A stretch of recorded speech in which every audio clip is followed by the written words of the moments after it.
Hello दोस्तों, नमस्कार। स्वागत है आप सभी का आपके अपने YouTube channel the PCM vision में। तो दोस्तों, आज हम लोग डिस्कस करने वाले हैं क्लास 10th के साइंस का 40 इम्पोर्टेंट पीपीआई क्वेश्चन। ठीक है, जो आपके एग्ज़ाम के लिए बहुत ही इम्पोर्टेंट रहेगा। तो आप सभी लोग वीडियो के अंत तक बने रहें, और अगर यह वीडियो पसंद आए तो आप अपने दोस्तों के बीच ज़रूर शेयर करिएगा। तो चलिए, बिना टाइम वेस्ट किए हम लोग पहले क्वेश्चन की ओर बढ़ते हैं। तो पहला क्वेश्चन आप लोग के बीच है कि किसी बिंब का जो है अवतल दर्पण द्वारा बना प्रतिबिंब क्या होता है? आभासी, सीधा और बिंब से बड़ा पाया गया। ठीक है, अवतल दर्पण द्वारा जो प्रतिबिंब बना वो आभासी, सीधा और बड़ा पाया गया। वस्तु की स्थिति पूछ रहा है कहाँ होनी चाहिए, तो आप लोगों को पता होना चाहिए, ठीक है, कि अवतल दर्पण के द्वारा कैसा प्रतिबिंब बनता है। तो अवतल दर्पण के द्वारा जो है हर एक स्थिति में वास्तविक और उल्टा प्रतिबिंब बनता है। ठीक है, हर एक स्थिति में कैसा प्रतिबिंब बनता है? वास्तविक और उल्टा प्रतिबिंब बनता है। लेकिन एक स्थिति है जिसमें प्रतिबिंब जो है आभासी, सीधा और बिंब से बड़ा बनता है। वैसा कब होता है? जब वस्तु को हम लोग कहाँ रखते हैं? ठीक है, पी और एफ के बीच में। कहाँ रखते हैं? पी और एफ के बीच में, मतलब दर्पण के ध्रुव तथा मुख्य फोकस के बीच में। ठीक है, तो इसका जो करेक्ट आंसर होगा वो आपका क्या होगा? एक का डी। ठीक है बच्चों, देखिए इस टाइप का जो क्वेश्चन है, ठीक है, तो आप इसको, तो इस टाइप का जो क्वेश्चन है, तो इस टाइप के क्वेश्चन को आप लोग करके जाएंगे। ठीक है, क्योंकि ये आपके एग्ज़ाम के लिए बहुत ही इम्पोर्टेंट रहेगा। तो इसी तरह से आप देख सकते हैं कि इसमें जो है अवतल दर्पण के लिए टोटल 6 कंडीशन था। ठीक है, कि पहला, वस्तु को जब हम लोग अनंत पे रखते हैं तो उसका प्रतिबिंब कहाँ पे बनता है? एफ पर बनता है, फोकस पर बनता है। ठीक है, फिर सी से परे रखते हैं तो कहाँ बनता है? एफ तथा सी के बीच बनता है। तो इसको आप एक बार रिवाइज जरूर कर लेंगे एग्जाम जाने से पहले। सी पर रखेंगे तो ये सी पर ही बनेगा। ठीक है, सी और एफ के बीच रखेंगे, सी तथा एफ के बीच रखेंगे, तब ये कहाँ बनता है? सी से परे बनता है। अब ये तो उल्टा चलेगा। ठीक है, एफ पर रखेंगे तो ये अनंत पर बनेगा। ठीक है, एफ पर रखेंगे तो कहाँ पर बनेगा? ये अनंत पर। ठीक है, और एक जो ये कंडीशन बताए थे इसमें। ठीक है, क्वेश्चन नंबर सेकेंड देखिए। क्वेश्चन नंबर सेकेंड है आप लोग के बीच कि वक्रता त्रिज्या आर और एफ के बीच संबंध क्या होता है? तो एफ बराबर आर बाई क्या होता है? 2। आर बराबर 2 एफ आना चाहिए। अब देख लीजिए ऑप्शन में जो भी होगा। ठीक है, आर बराबर 2 इंटू एफ। ठीक है, तो आपका सेकेंड ऑप्शन सही हो गया इसका। ठीक है, क्वेश्चन नंबर 3 देखिए कि जब प्रकाश किरण जल से हवा में तिरछी प्रवेश करती है, ठीक है, किस में प्रवेश कर रहा है? कि ये मान लीजिए जल है, यहाँ हवा। ठीक है, तब ये जो है अभिलंब से क्या होगी? दूर हटेगी, जानते ही हैं। ठीक है, कि सघन से सघन माध्यम से जब विरल माध्यम में आता है प्रकाश की किरणें, सघन से विरल माध्यम में आता है तब ये दूर हटती है ना, लेकिन जब विरल से सघन में जाती है तो अभिलंब की ओर मुड़ती है। तो इस प्रकार इसका जो सही आंसर हो गया वो क्या होगा? Option B. ठीक है, अभिलंब से दूर हटेगी। क्वेश्चन नंबर तीसरा देखिए, अवतल लेंस से कैसा प्रतिबिंब बनता है? ठीक है, अवतल लेंस द्वारा बना प्रतिबिंब हमेशा क्या होता है? सीधा तथा छोटा एवं आभासी प्रतिबिंब बनता है। ठीक है, तो आप इसको देख लेंगे। क्वेश्चन नंबर 5, लेंस की क्षमता का अशाई मात्रक। ठीक है, यही क्वेश्चन तो बार बार आ रहा है। लेंस की क्षमता का अशाई मात्रक क्या होता है? डायप्टर। और P बराबर 1/f इसका फॉर्मूला है ना। चलिए क्वेश्चन नंबर 6 देख लीजिए, समतल दर्पण द्वारा कैसा प्रतिबिंब बनता है? तो समतल दर्पण के द्वारा जो है काल्पनिक प्रतिबिंब बनता है। ठीक है, क्वेश्चन नंबर 7, मानव नेत्र जिस भाग पर किसी वस्तु का प्रतिबिंब बनाता है वह है क्या है? दृष्टिपटल या रेटिना। ठीक है, दृष्टिपटल या रेटिना। अच्छा, क्वेश्चन नंबर 8 देख लीजिए, मानव नेत्र जिस भाग पर किसी वस्तु का प्रतिबिंब बनाता है वह होना चाहिए। ठीक है, वह कितना सेंटीमीटर दूर होना चाहिए? तो 25 सेंटीमीटर दूर होना चाहिए। ठीक है, इसी को मीटर में भी पूछ सकता है, 1/4 हो जाना है। ठीक है, 25/100 तो 1/4 आएगा या 0.25 मीटर आएगा। ठीक है, तो आप देख लेंगे। चलिए क्वेश्चन नंबर 9 देखिए। क्वेश्चन नंबर 9 क्या है कि द्विफोकल लेंस, या जिसको हम लोग बोलते हैं बाईफोकल लेंस। ठीक है, तो द्विफोकल लेंस या बाईफोकल लेंस का जो है उसका उपयोग किस दृष्टि दोष को दूर करने में किया जाता है? चलिए देखते हैं। निकट दृष्टि दोष के लिए अवतल लेंस हो गया। ठीक है, दीर्घ दृष्टि दोष के लिए उत्तल लेंस हो गया। ठीक है, जरा दृष्टि दोष के लिए आपका क्या हो जाएगा? द्विफोकल लेंस। ठीक है, और अबिंदुकता के लिए किस प्रकार का लेंस होगा वो आप लोग कमेंट में बताएंगे। ठीक है, तो इसका जो सही ऑप्शन हो गया ऑप्शन नंबर बी। ठीक है जी, चलिए अगला क्वेश्चन देखते हैं कि तारों के टिमटिमाने का कारण क्या है? तो तारे किसके कारण टिमटिमाते हैं? वायुमंडलीय अपवर्तन के कारण। ठीक है, देखिए जहाँ पे भी धोखा वाला बात हो, ठीक है। जहाँ पे भी धोखा वाला बात हो वहाँ पे आप आंख बंद करके क्या टिक कर देंगे, अपवर्तन। जैसे जैसे कि पानी में जो डंडा वगैरह रहता है, ठीक है, तो वो तिरछा दिखाई पड़ता है। सिक्का जो है, पानी में सिक्का थोड़ा सा उठा हुआ दिखाई पड़ता है। तो ये सब किसकी वजह से होता है, वायुमंडलीय अपवर्तन। वो एक्चुअल में ऐसा नहीं होता है, ठीक है। चलिए क्वेश्चन नंबर 11 देख लीजिए कि निम्नलिखित में से कौन सा जो पद है वो विद्युत परिपथ में विद्युत शक्ति को निरूपित नहीं करता। मतलब यहाँ पे विद्युत शक्ति का फॉर्मूला पूछा हुआ है, तो P बराबर V इंटू आई होता है, ये तो आप जानते ही हैं, तो ये तो सही हो गया, ठीक है। पूछा हुआ है कौन निरूपित नहीं करता है, ठीक है। अच्छा, P बराबर देखिए V इंटू आई, तो आई स्क्वायर क्या होता है, R भी तो होता है, सॉरी आई स्क्वायर R होता है, ठीक है। और P बराबर क्या होता है, V स्क्वायर R भी होता है। तो ये तीनों होता कौन सा नहीं है, आई आर स्क्वायर, ठीक है। तो इसका जो ऑप्शन हो गया ऑप्शन नंबर बी सही है, ठीक। क्वेश्चन नंबर 12 देख लीजिए कि प्रतिरोध का एसआई मात्रक, प्रतिरोध का एसआई मात्रक क्या होता है, ओम। जबकि अगर प्रतिरोधकता का आपको पूछता तो क्या हो जाता है इसका, ओम मीटर, ठीक है। अगले क्वेश्चन के लिए ध्यान रखिएगा, ओम मीटर, प्रतिरोधकता का एसआई मात्रक क्या हो गया, ओम मीटर, ठीक है। विद्युत चुम्बकीय प्रेरण की परिघटना, ठीक है जी। पूछ रहा है किसी वस्तु को आवेशित करने की प्रक्रिया है या फिर किसी कुंडली में विद्युत धारा प्रवाहित होने के कारण चुंबकीय क्षेत्र उत्पन्न करने की प्रक्रिया है या फिर कुंडली तथा चुंबक के बीच अपेक्षित गति के कारण कुंडली में प्रेरित विद्युत धारा उत्पन्न करना है, ठीक है। तो आपका जो इसका करेक्ट आंसर होगा वो क्या होगा, ऑप्शन नंबर सी, कि कुंडली तथा चुंबक के बीच जो है अपेक्षित गति के कारण जो है विद्युत धारा उत्पन्न होती है, उसी को क्या बोलते हैं हम लोग, विद्युत चुम्बकीय प्रेरण की परिघटना बोलते हैं, ठीक है। चलिए क्वेश्चन नंबर 14 देख लीजिए। गर्म जल प्राप्त करने के लिए सौर जल तापक का उपयोग किस दिन नहीं कर सकते। आपको गर्म जल का प्राप्त करना है ना, गर्म जल प्राप्त करना है, तो पूछ रहा है कि ये जो सौर वाला है तो किस दिन नहीं उपयोग कर सकते। धूप वाले दिन में तो पानी गर्म होगा ही, तो आप इस दिन आप उपयोग कर सकते हैं, ठीक है। गर्म दिन में भी पानी गर्म हो जाएगा, हवा वाले दिन में भी पानी का वाष्पीकरण होगा तो उस टाइम हो जाएगा, लेकिन बादलों वाले दिन में आप नहीं कर सकते हैं, ठीक है। क्वेश्चन नंबर 15, रासायनिक अभिक्रिया में भाग लेने वाले पदार्थों को क्या कहते हैं।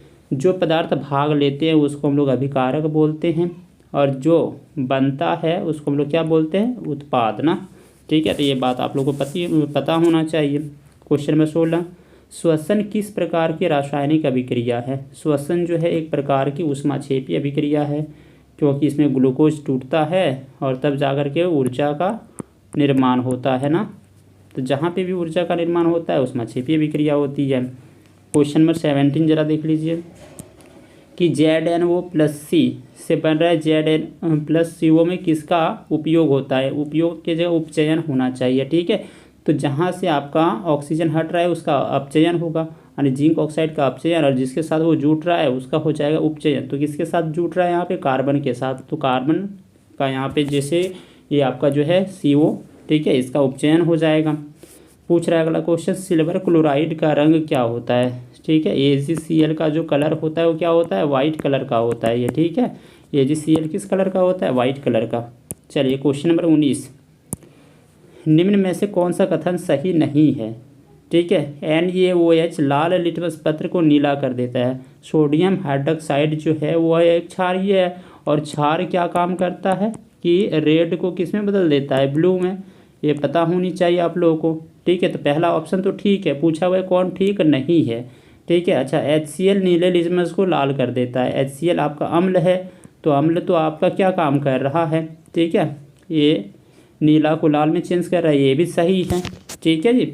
अच्छा, क्वेश्चन नंबर देख लीजिए सी, मतलब ऑप्शन सी कि ग्लूकोज, ठीक है, लाल लिटमस पत्र को नीला कर देता है। तो ग्लूकोज जो है चूँकि ये आपका एक लवण है, ठीक है, तो ये लिटमस पत्र पे कोई प्रभाव नहीं डालेगा, ठीक है। तो इस तरह से जो है आपका ऑप्शन नंबर सी सही हो गया, ठीक है। अच्छा, इसका ऑप्शन डी क्या चीज़ है कि मेथिल ऑरेंज जो है कृत्रिम सूचक है। अच्छा, सूचक जो होता है वो दो प्रकार का होता है ना। सूचक जो होता है वो कितने प्रकार का होता है, दो प्रकार का, एक नेचुरल होता है प्राकृतिक और दूसरा होता है मानव निर्मित, ठीक है।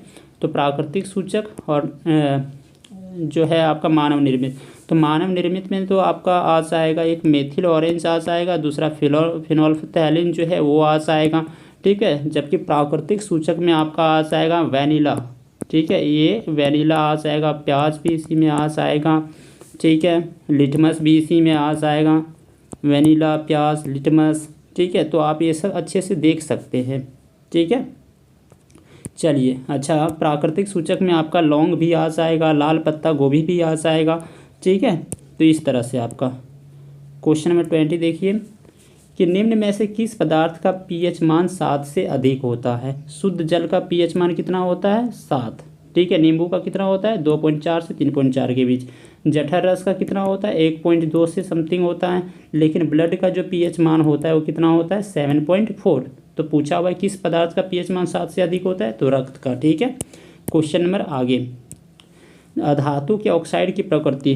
धात्विक ऑक्साइड क्या होते हैं? तो धात्विक ऑक्साइड जो होते हैं वो क्या होते हैं? क्षारीय। लेकिन यहाँ पे पूछ रहा है अधातु का, तो धातु का कैसा होता है? अम्लीय होता है, ठीक है। अब जैसे कार्बन का ऑक्साइड है, तो कार्बन तो आपका अधातु है, तो कार्बन डाइऑक्साइड कौन सा, ठीक है, किस प्रकार का होगा? अम्लीय, ठीक है। तो कभी कभी ये भी तो क्वेश्चन पूछ लेता है कि कार्बन डाइऑक्साइड गैस की प्रकृति क्या होती है? तो अम्लीय, चूँकि धातु का ऑक्साइड क्या होता है? अम्लीय होता है, इस कारण से, ठीक है। क्वेश्चन नंबर 22 देखिए कि लैक्टिक अम्ल का प्राकृतिक स्रोत, ठीक है। लैक्टिक अम्ल तो किस में पाया जाता है? तो दही में, ठीक है। इसका सही आंसर हो गया। और वैनिला तो हम आपको बता चुके कि ये प्राकृतिक स्रोत है, ठीक है। निम्न में से किस तत्व द्रव अवस्था में पाया जाता है?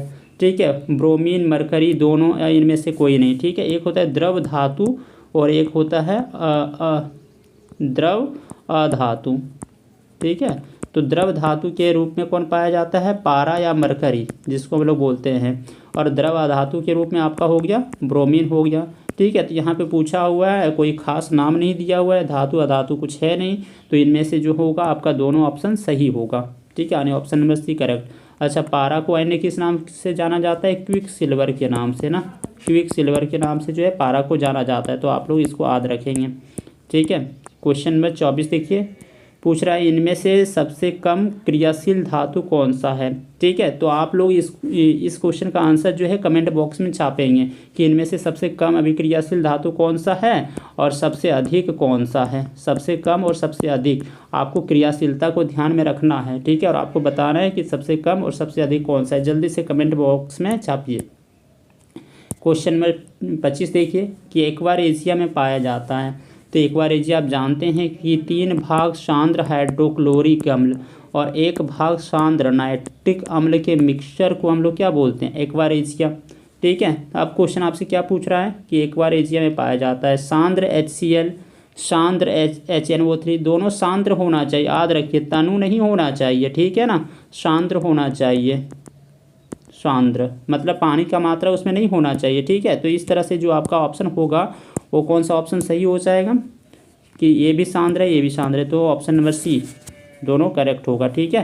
क्वेश्चन नंबर 26 देखिए कि ब्यूटानॉन चतुर कार्बन यौगिक है जिसका प्रकार्यात्मक समूह क्या चीज़ है? ब्यूटानॉन है, तो नॉन किस में होता है? कीटोन में, ठीक है। क्वेश्चन नंबर 27 देखिए कि निम्न में से किस तत्व के बाहरी कक्ष में 1 इलेक्ट्रॉन उपस्थित है? बाहरी तत्व में ना, तो जितने भी अल्कली मेटल्स होते हैं, ठीक है, तो उसके बाहरी तत्व में कितने होते हैं? 1 इलेक्ट्रॉन। जैसे सोडियम का परमाणु क्रमांक कितना हो गया? 11। तो इसका जब करेंगे इलेक्ट्रॉनिक विन्यास 2 8 1, ठीक है। तो आपका बाहरी तत्व में कितना इलेक्ट्रॉन आ रहा है? 1, ठीक है। तो इस प्रकार जो आपका करेक्ट आंसर होगा इसका कौन सा हो जाएगा? सोडियम, ठीक है।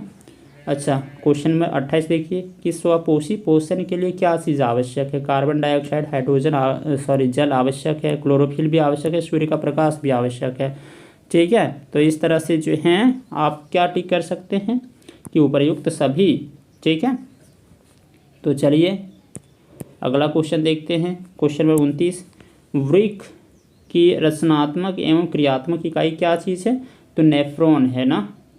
चलिए क्वेश्चन नंबर 30 कि मानव के हृदय में कितने कोष्ठ होते हैं? तो मानव के हृदय में 4 प्रकोष्ठ होते हैं, दायां अलिंद, बायां अलिंद, दायां निलय और बायां निलय, ठीक है। आप लोगों को कमेंट बॉक्स में ये बताना है कि जो पक्षी हैं, ठीक है, उनका हृदय कितने कोष्ठ का होता है, और जो आपका मगरमच्छ जो है तो उनका हृदय कितने कोष्ठ का होता है, क्योंकि ये भी आपके एग्जाम के लिए बहुत ही इंपॉर्टेंट है, ठीक है, तो आप लोग बताएंगे इसको। चलिए अगला क्वेश्चन देखिए, निम्न में से कौन सा पादप हार्मोन है जो प्लांट में पाए जाते हैं, वो पूछ रहा हुआ है। इंसुलिन, ठीक है, जानते ही हैं, मनुष्य में पाया जाता है। थायरोक्सिन भी हो गया, एस्ट्रोजन भी हो गया, जबकि साइटोकाइनिन जो है ये एक पादप हार्मोन है और इसका कार्य क्या है, कोशिका विभाजन में मदद करना। ठीक है, क्वेश्चन नंबर 32, शरीर का प्रमुख समन्वय केंद्र क्या है। तो शरीर का प्रमुख समन्वय केंद्र क्या चीज़ है, तो मस्तिष्क है ना। ठीक है, क्वेश्चन नंबर 33 देख लीजिए कि अलैंगिक जनन जो है मुकुलन द्वारा किसमें होता है। तो मुकुलन किसमें होता है, ईस्ट में। अमीबा में क्या होता है, विखंडन, और विखंडन में द्विखंडन इसमें होता है। ठीक है, प्लाज्मोडियम में क्या होता है, आप लोग बताना, लेशमैनिया में हो गया। ठीक है, तो इसका जो आपका करेक्ट ऑप्शन हो गया ईस्ट होगा। चलिए क्वेश्चन नंबर 34 कि परिपक्व हो जाने पर अंडाशय जो है वो किस में विकसित हो जाता है। तो जब अंडाशय परिपक्व हो जाता है तो यह किस रूप में विकसित हो जाता है, फल के रूप में। ठीक है, तो इसका सही आंसर हो गया फल। चलिए अब आप लोग बताएंगे समजात अंग का उदाहरण क्या है। समजात अंग, तो समजात अंग हम लोग किसको बोलते हैं। ठीक है, तो आप बताइए कि हमारा हाथ तथा कुत्ते का अग्रपात, हमारा दांत तथा हाथी का दांत, ठीक है, आलू एवं घास के ऊपरी भूस्तरी। ठीक है, तो आप जल्दी से इसका कमेंट बॉक्स में आंसर छापिए कि क्या इसका आंसर ये होना चाहिए। ठीक है, चलिए अगला क्वेश्चन देखते हैं हम लोग। निम्नलिखित में से किसे आनुवांशिकी का पिता कहा जाता है। तो आनुवांशिकी का पिता हो गया ग्रेगर जॉन मेंडल को। ठीक है, मेंडल ने जो है अपना प्रयोग के लिए कौन से पौधे का इस्तेमाल किया हुआ था, तो मटर के पौधे का इस्तेमाल किया हुआ था। ठीक है, चार्ल्स डार्विन हो गया और एक लेमार्कवाद है ना।